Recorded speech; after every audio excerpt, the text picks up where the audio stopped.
Hello everyone. कुछ technical problem की वजह से वहाँ पर जहाँ पर से क्वेश्चन रुक गया था वहाँ से मैं सॉल्व कर देता हूँ। तो आगे की बात अगर देखेंगे तो ये 3x² आपको दिख रहा होगा माइनस में, तो उसका वैल्यू कहीं ना कहीं हमें लेना पड़ेगा ऐसा कि जिससे कि ये पूरी तरीके से कट जाए।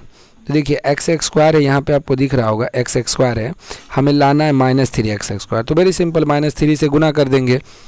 तो -3 से हम जब गुना करेंगे तो इन सबको गुना करना होगा, -3x² हो जाएगा। और उसके बाद माइनस में इसको गुना करेंगे, मैं इधर दिखा देता हूँ आपको। देखिए -3 से इस सब को गुना करेंगे, तो इस टाइप से हम गुना करके दिखा देते हैं आपको -3। और चूँकि 1 मिनट, तो देखिए गुना करके दिखा देता हूँ। माइनस में 3 हो गया और गुना करना है x², माइनस में x और प्लस में 1 को। तो यहाँ पर आप देखिए माइनस में 3x² होगा और यहाँ पर माइनस माइनस हो जाएगा, +3x हो जाएगा आपका, और ये प्लस माइनस माइनस हो जाएगा 3। तो बस यही चीज़ को आपको नीचे लिख देना है। तो देखिए थोड़ा साफ कर देता हूँ, इसको ढंग से दिखा देता हूँ। तो आप देख पा रहे होंगे यही चीज़ हमने यहाँ लिखा है। थोड़ा सा इसको छोटा कर देता हूँ, अब दिख रहा होगा आपको।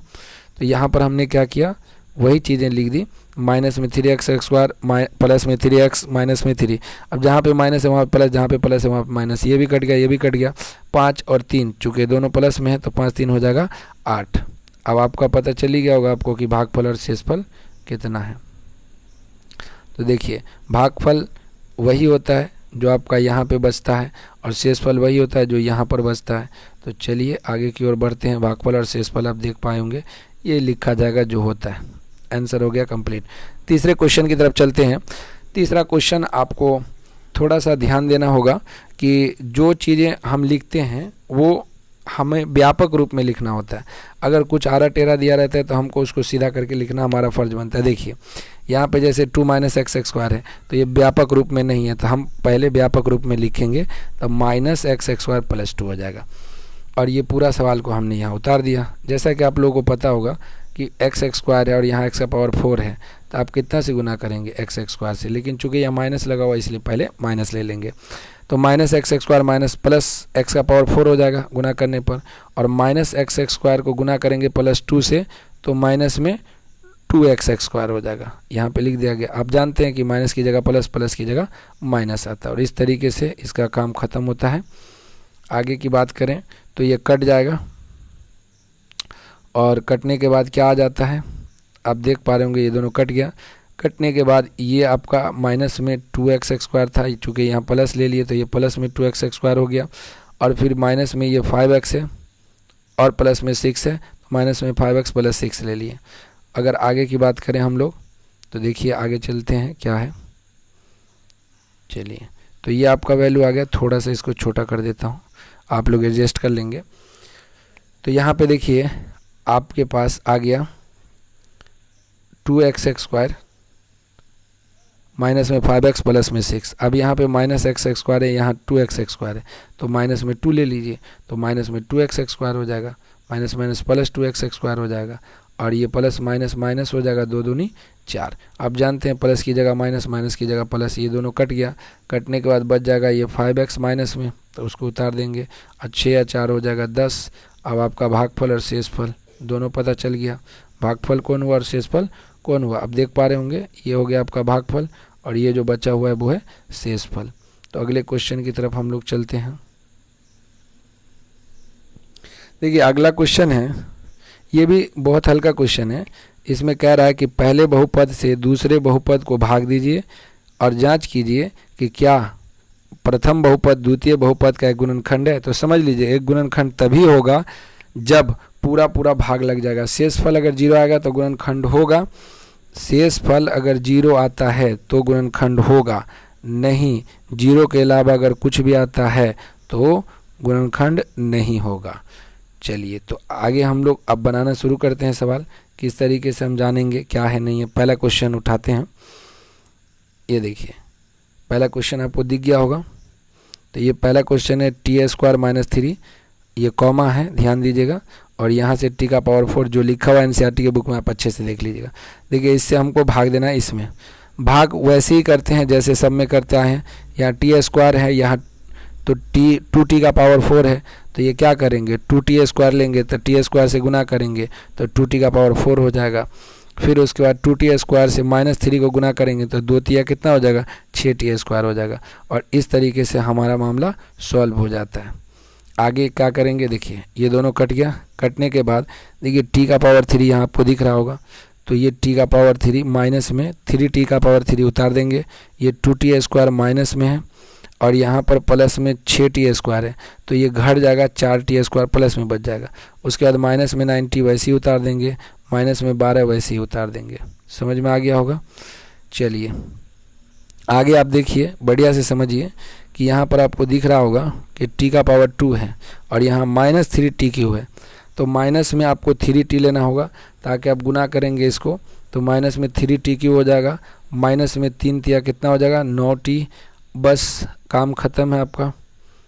देख लीजिए अब आगे जोड़ घटाव गुना भाग तो आपको आता ही है। बहुत ही सिंपल तरीके से ये दोनों आपका कट जाएगा। कटने के बाद ये देखिए 9t प्लस में माइनस में ये भी कट गया, माइनस में 4t² है, यहाँ पे 4t² लिख देंगे, माइनस में 12 ऐसे ही उतार देंगे, आपका काम ख़त्म। आगे की ओर बढ़ते हैं। तो अब ध्यान दीजिएगा 4 तिया 12, 4 एकम 4, तो ये भी खत्म हो जाएगा, 0 आ गया। अब चूँकि शेषफल यहाँ देखिए ध्यान देने वाली बात है 0 है, इसीलिए भागफल इतना हो गया, शेषफल 0 हो गया। लास्ट में आपको लिखना होगा अतः px/gx का गुणनखंड है, px/gx का गुणनखंड है। इसमें नहीं लिखा गया, छूट गया है, तो आप लोग अपने से लिख लेंगे कि px/gx का गुणनखंड है, या पहला वाला दूसरे वाले का गुणनखंड है। चलिए उम्मीद है कि आप समझ पाए होंगे। अगले क्वेश्चन की तरफ हम लोग बढ़ते हैं। अगला क्वेश्चन क्या कहता है, देखिए सेम टू सेम वैसे ही है बना हुआ, आप देख लीजिए, आप उतार लीजिएगा, आराम से देख सकते हैं, बना सकते हैं इसको। ऐसे ही 0 आ गया शेषफल, तो ये गुणनखंड होगा। फिर अगला क्वेश्चन देखिए, इसमें शेषफल देखिए यहाँ पे 2 आया हुआ है, तो शेषफल 2 आया हुआ है, तो इसीलिए गुणनखंड नहीं होगा। देख रहे हैं, तो शेषफल 2 आ गया ना, तो गुणनखंड नहीं होगा। अगला क्वेश्चन देख लीजिए आप, ये चूँकि बहुत आसान है ये क्वेश्चन, आपको इतना के अन्य सभी शून्य का आपको ज्ञात करना है, जिसके 2 शून्य इतना और इतना दे रखा है। तो बहुत आसान है, ये वाला आपको अल्फ़ा मान लेना और ये वाला बीटा मान लेना। अल्फ़ा प्लस बीटा का मान निकालना आपको पहले से आता है, अल्फ़ा प्लस बीटा का मान जो भी निकलेगा वो निकाल लीजिए। फिर आगे की बात हम कर देते हैं आपको। अल्फ़ा बीटा का मान निकाल लेंगे, फिर अल्फ़ा प्लस बीटा यहाँ गलती से लिखा गया, यहाँ पर होगा अल्फ़ा बीटा होगा। यहाँ पे आपको क्या लिखना है, अल्फ़ा बीटा लिखना, ध्यान से। तो अल्फ़ा बीटा निकालने के बाद द्विघात सूत्र आपको पता ही है, यहाँ पे द्विघात सूत्र से आप ये वाला फार्मूला पहले से जानते हैं, मान बैठाइएगा, इतना आपको निकालना आता ही है, पिछले चैप्टर में आप पढ़ चुके हैं। चलिए, तो यहाँ पर जो गलती है उसकी सुधार मैं थोड़ा कर देता हूँ अच्छे से ढंग से, ताकि कोई दिक्कत ना हो आप लोगों को। अल्फ़ा बीटा ध्यान रखेंगे, अल्फ़ा बीटा यहाँ पे अल्फ़ा प्लस बीटा ऊपर में। चलिए, तो आप देख लीजिए, इसको इससे भाग देना है, आपको लोग को भाग आता ही है पिछले चैप्टर से। भाग देने के बाद इसमें पता नहीं कैसे खचर पचर कर दिया है, चूँकि दूसरे स्टूडेंट बनाए इस क्वेश्चन को, हमारे पास टाइम ज़्यादा नहीं रहता है, जैसा कि आप लोगों को पता ही होगा। तो यहाँ पर आप देख पा रहे होंगे, यहाँ पर जो भी गुणनखंड निकल करके आया, लास्ट में आपको क्या करना है, इसका फैक्टराइज करना है। करने के बाद आपको पता ही होगा कि यहाँ पर इसका शून्यक निकल करके सामने चला आता है, यही आपका अन्य शून्यक हो गया। अगला क्वेश्चन देखिए, क्वेश्चन सही ढंग से समझ लीजिए। ये आपका हो गया बहुपद, px को gx से भाग देना, भागफल इतना आता है, शेषफल इतना। आपको ये फार्मूला आता होगा, भाज्य बराबर भाजक गुने भागफल प्लस शेषफल। इस पे मान बैठा दीजिए, रखने के बाद जोड़ घटाव गुना भाग कर दीजिए। आपको ये सब आता होगा 9th क्लास 6, 7, 8 से ये सब चीज़ चलती है। तो यहाँ पर आ जाएगा, इतना आ जाएगा। फिर उसके बाद आपको क्या करना है, भाग कर देना जो भी आएगा उससे, इससे इसको भाग करना है, दिख रहा होगा आपको, तो ये भाग कर दीजिए। भाग करने पर जो भी यहाँ पे निकलेगा भागफल, आप उसका गुणनखंड करिएगा, आपका आंसर निकल जाएगा। इसमें नहीं दिया गया है, खैर कोई बात नहीं है, आज के लिए इतना ही। लेकिन उससे पहले हम आपको टोटल क्वेश्चन जो बना हुआ है अच्छे से एक बार दिखा देना चाहता हूँ। 2.3 देख लीजिए, बढ़िया से आप उतार लीजिए क्वेश्चन को। नहीं समझ में आता है तो फिर आप कमेंट कर दीजिए, ज़रूर हम उस क्वेश्चन के बारे में आपको दोबारा से डिटेल्स में और अच्छे से बताने की कोशिश करूँगा। देखिए, आप लोगों को उतारना है, इसको कॉपी पे नोट कर लीजिए, बढ़िया से बनाइए और उम्मीद है एक बार में नहीं समझ में आता है तो दोबारा वीडियो को देखिए, 3 बार देखिए, 4 बार देखिए, समझ में आ जाएगा। इतना मुश्किल चीज़ नहीं है, बड़ा आसान है। तो ये इस तरीके से बना हुआ है। चलिए आगे दिखा देता हूँ बड़े आराम से। ये देखिए, ये इसका आंसर हो गया। 3 नंबर का क्वेश्चन है, ये दिख रहा होगा आपको। फिर आगे देखिए, चलिए, और इस तरीके से ये एंड यहाँ पे थोड़ा सा ज़्यादा माइनस प्लस में दिक्कत हो गई। अगर ऐसा कुछ होता है तो आप ज़रूर कमेंट में लिखिएगा, हम आपके लिए अच्छे से फ्रेश ढंग से बना करके ज़रूर भेज देंगे। आज के लिए इतना ही। Okay bye.